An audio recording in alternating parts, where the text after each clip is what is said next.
Ma'am, please give us some more details tungkol dito sa AKAP program na nilunsad ng ating pamahalaan, intended na matulungan po yung ating mga low-income earners po, ASEC. Tama po kayo, Sir Allen.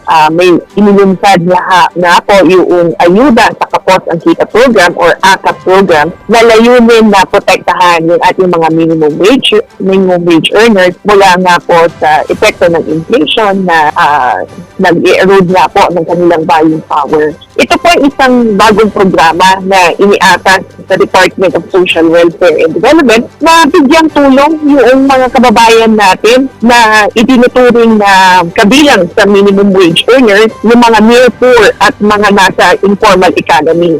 Layunin din ng programa na magsilbi itong protection para sa mga beneficiaries natin na araw-araw nga po ay naapektuhan yung kanilang pang-araw-araw na kabuhayan dulot nga po ng pabago-bagong sitwasyon ng ating ekonomiya.